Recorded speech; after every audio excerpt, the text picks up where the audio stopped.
देखिए जी, सेक्रेटरी खारजा की बेचारे की, बशीर साहब की कोई हैसियत नहीं है। दस्तखत इजाज़त दी है, प्रेसिडेंट साहब ने नोटिफिकेशन जारी किया है, ये मैंने एबटाबाद कमीशन को दिया है, वो भी सोया हुआ है मेरा ख्याल सत्तू पी के। एबटाबाद कमीशन भी 8-9 महीने होने जा रहे हैं, अभी तक उसकी शहादतें ही नहीं पूरी हो रही। प्रेसिडेंट ने डायरेक्टिव दिया है प्राइम मिनिस्टर को, प्राइम मिनिस्टर ने दिया है सेक्रेटरी फॉरेन अफेयर को, सेक्रेटरी फॉरेन अफेयर ने इंटीरियर को और हुसैन हक्कानी को एम्पावर किया है 10-15 से 16 हज़ार। जिस वीज़ों का ज़्यादा तकलीफ हो रही है मेरे बयान की प्राइम मिनिस्टर साहब को बदनसीबी से, उसमें 400 वीज़े वो शामिल हैं जिसमें रेवन डेवस से लेके ये चाइल्ड दी लेबर के 2 मई वाले, ये सारी टीम जिनको 1-1 साल के वीज़े दिए गए, ये सारी टीम उसी लॉट में आई है जिसमें एक दिन में 400 वीज़े जारी करने हैं और जिसकी किसी से कोई इंक्वायरी नहीं हुई। सो मैं समझता हूं कि हुसैन हक्कानी फॉरेन सेक्रेटरी को तो क्या, फॉरेन सेक्रेटरी के बाप के आगे भी जवाब नहीं देता, वो तो कह देता था okay I manage, I talk to president. और एक ऐसे करैक्टर वाला आदमी जो श्रीलंका में भी अमेरिकन को इंफॉर्मेशन लीक करते पाया गया, जिसने शहीद बेनजीर भुट्टो की भी किरदार कुशी की, उस पर इतना ट्रस्ट करके गवर्नमेंट ने अपने आप को स्टेक पे लगा लिया है कि प्राइम मिनिस्टर कहता है कि अगर कोई बात हुई तो मैं अपने आप को ले लूंगा। पता नहीं ये चौगा और छेगे का सदका भी कबूल होता है कि नहीं होता है। सामिया खान की तरफ मैं चलता हूँ। सामिया, बताइएगा कि सन 2012 आपको क्या लगता है कि पीएम गिलानी के लिए कैसा रहेगा? जी, ये भी 2010 शुरू में कहा था कि 4 मार्च 2011 के बाद से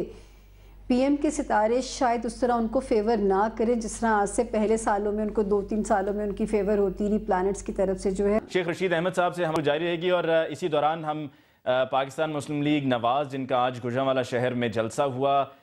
उनके कायदीन से भी रब्ता करने की कोशिश करें। एहसन इकबाल साहब से रब्ता करने की कोशिश हम कर तो रहे हैं, लेकिन मुझे ये भी बताया गया है कि हमसे वो खासे नाराज़ हैं कि आप लोग पाकिस्तान मुस्लिम लीग नवाज़ के ख़िलाफ़ कुछ ज़्यादा ही गलत मलत कह रहे हैं। लेकिन बहरहाल इस पर भी हम उन्हें मौका देंगे कि वो अपनी राय का इजहार कर सकें और जो उनको गिला शिकवा है वो दूर करें और सबके सामने live on air national television पे बताएं कि उनको हमसे क्या गिला है और हमारे जहन में उनके लिए क्या सवालात हैं। और आज जो ख़ास तौर पे तकरीर मियां मोहम्मद नवाज शरीफ साहब ने गुजरांवाला के जलसे में खिताब करते हुए की, उस पर भी बहुत से सवालात हैं जो हम पूछना चाहेंगे, लेकिन ये सब एक ब्रेक के बाद।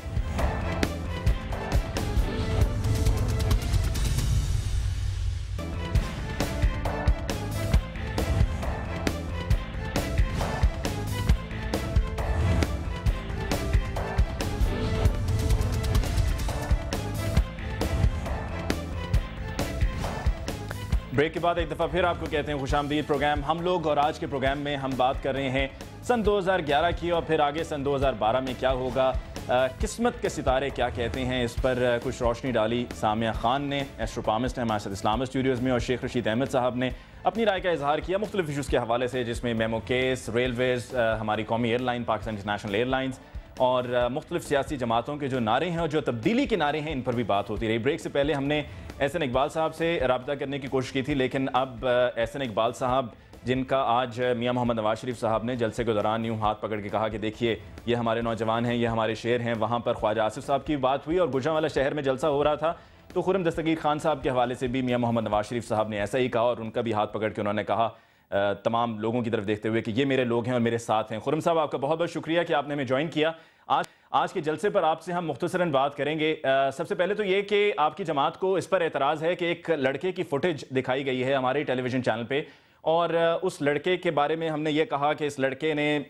नवाज शरीफ साहब से मुलाकात करने की कोशिश की और सिक्योरिटी के वहाँ पे जो लोग मौजूद थे उन्होंने उस लड़के को मारा पीटा। तो क्या हमने गलत दिखाया, क्योंकि कैमरे पे तो यही दिख रहा था?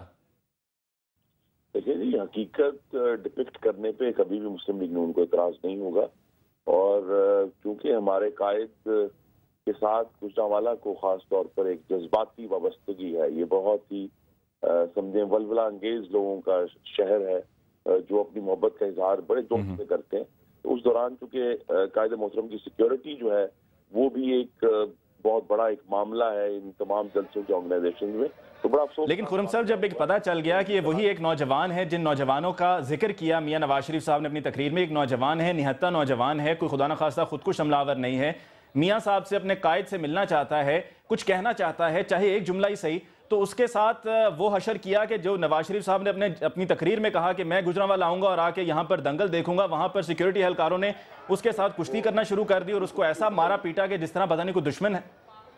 उसकी वजह ये है कि उससे चंद मिनट पहले जब हमजा शहबाज साहब तशरीफ लाए थे तो इतना बड़ा जमे गफीर था और इतना जोशीला था कि उन्होंने प्रैक्टिकली जो स्टेडियम का मेन गेट है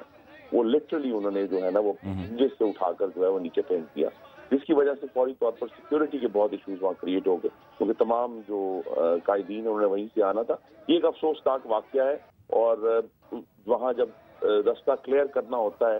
तो उस वजह से ऐसे वाकयात हो जाते। बड़ा हम कोशिश तुम्हारी यही है उस वहाँ लाखों का मजमा था उसमें अगर एक अफसोसनाक। ठीक है खुर्रम साहब, ये तो बात होगी लाखों का मजमा और इस नौजवान के हवाले से मैं आपसे पूछना चाहूँगा कि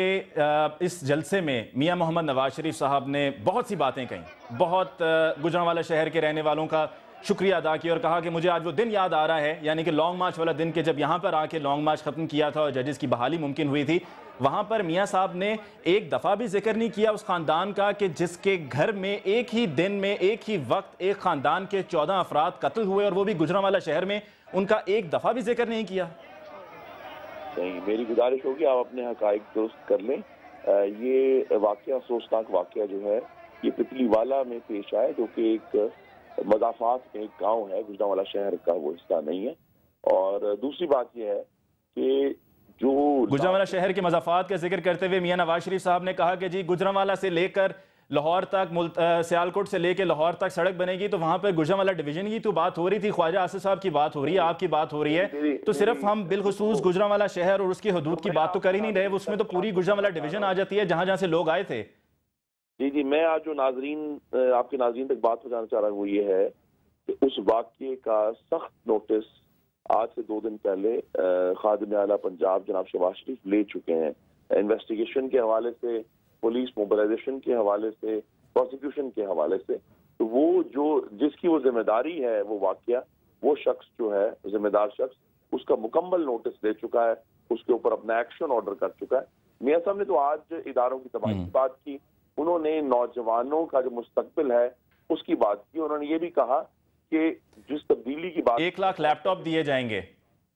ये 1 लाख लैपटॉप के अनाउंस कर चुके हैं। उन्होंने कहा जी कि वो ये सिफारिश करेंगे जनाब शहबाज शरीफ से कि पंजाब के अगले बजट में। नहीं, सिफारिश नहीं, बात तो अब सिफारिश से बहुत आगे निकल चुकी है। बहुत से लोगों को टेक्स्ट मैसेजेस भी आ गए हैं शहबाज शरीफ साहब की तरफ से कि congratulations, you have one a branded laptop. तो ये तो बड़ी पुरानी बात है, ये सिफारिशात वाला तो मामला बहुत पीछे रह गया, अब तो दिए जा रहे हैं 1 लाख लैपटॉप। और यंगस्टर्स का ये भी कहना है कि शायद इसलिए दिया जा रहा है कि तहरीक इंसाफ की तरफ अब यंगस्टर्स का झुकाव बहुत है, तो उनको किसी न किसी तरीके से अपनी तरफ खींचना भी तो है।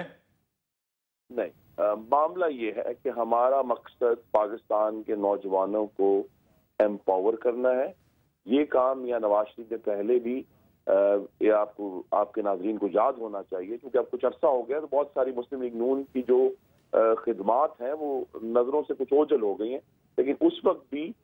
छोटे कर्जे दिए गए थे नौजवानों को। मियां नवाज शरीफ के दौर में जब वज़ीर आज़म थे, येलो कैब स्कीम शुरू की गई थी, इंफ्रास्ट्रक्चर के बड़े बड़े प्रोजेक्ट शुरू किए थे, इसमें मोटरवे है। खुर्रम साहब, 2 क्विक क्वेश्चंस मैं आपसे पूछना चाहूंगा, फिर उसके बाद हमारे साथ स्टूडियोज में इस्लामाबाद में और शेख रशीद अहमद साहब भी मौजूद हैं, हम उनके साथ फिर गुफ्तगू को मजीद आगे बढ़ाएंगे। ख़ास तौर पे आज के जलसे में जो नवाज शरीफ साहब ने तकरीर की, मैं उस पर बात करते हुए मियाँ साहब ने कहा कि सियालकोट से लाहौर तक सड़क बनाई जाएगी और गुजरांवाला से लाहौर तक सड़क बनाने की मैं शहबाज शरीफ साहब से कहूँगा, तजवीज़ पेश करूँगा कि वो आए आके दौरा करें और ये सड़क बनाई जाए। क्या आपने वहाँ पर नवाज शरीफ साहब से ये नहीं कहा कि मियाँ साहब पहले जो डस्का रोड इतने अरसे की नामुकम्मल है उसको तो तामीर करने दीजिए, दूसरी तरफ गुजरांवाला शहर की जो बाईपास अभी तक तामीर नहीं हुई है उसको तो तामीर होने दीजिए, नए ऐलानात और ये नई अनाउंसमेंट्स बाद में भी की जा सकती हैं, पहले जो पहले से आउटस्टैंडिंग प्रोजेक्ट्स हैं उनको मुकम्मल किया जाए।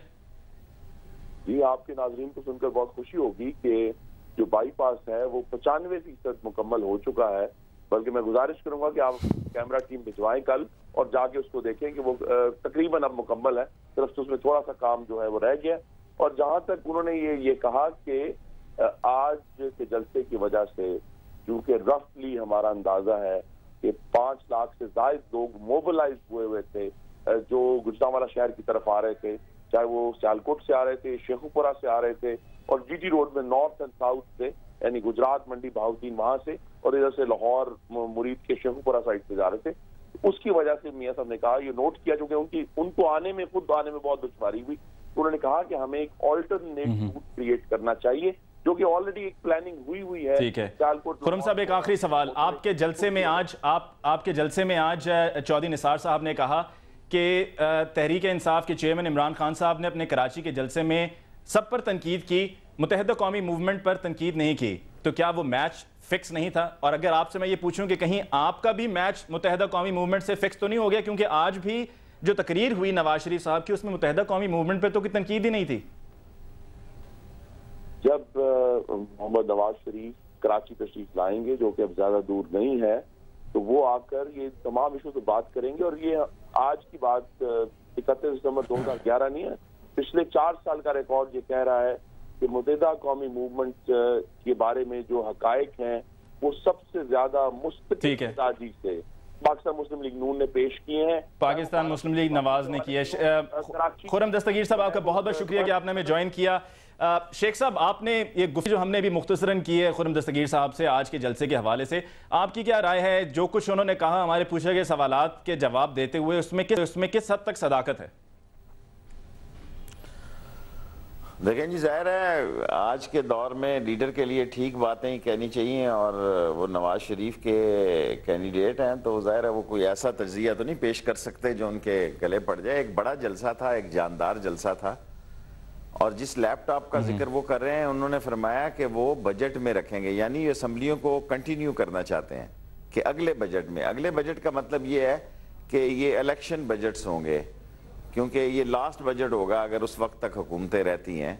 और ये बजट ऐसे खौफनाक होंगे कि आगे जिसकी भी हुकूमत होगी, मेरा नहीं ख्याल वो चल सकेगा, क्योंकि पाकिस्तान में हर आने वाले के लिए कोई सहूलत देकर जाने की सोचे नहीं है, क्योंकि हर आदमी अपनी ज़ात के कोकून से ज़्यादा नहीं सोचता। सो इसमें कोई शक नहीं कि नवाज शरीफ साहब का गुजरांवाला का जलसा फैसलाबाद और इवन लाहौर से बड़ा जलसा था,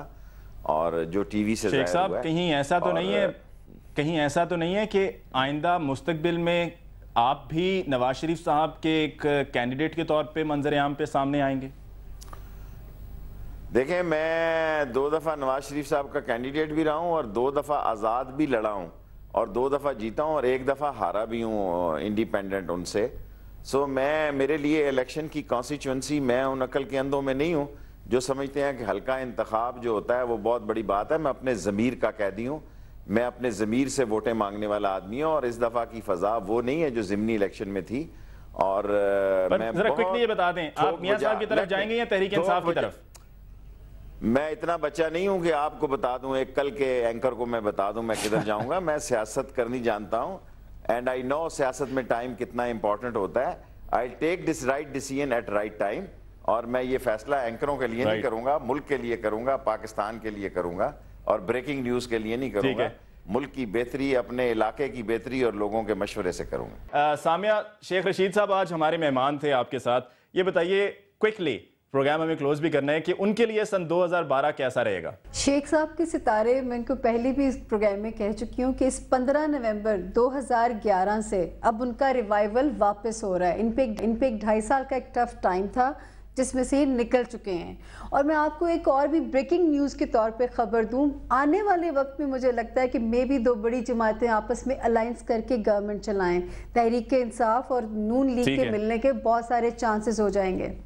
नाज़रीन, इसके साथ ही आज के प्रोग्राम का वक्त खत्म हुआ चाहता है। आज का प्रोग्राम इस साल का ये आखिरी प्रोग्राम था। इंशाल्लाह आपसे मुलाकात होगी अब अगले साल। तब तक के लिए मुझे अली मुमताज़ को दीजिए इजाज़त। हमें अपनी आराम से ज़रूर आगाह कीजिएगा। अल्लाह निगहबान।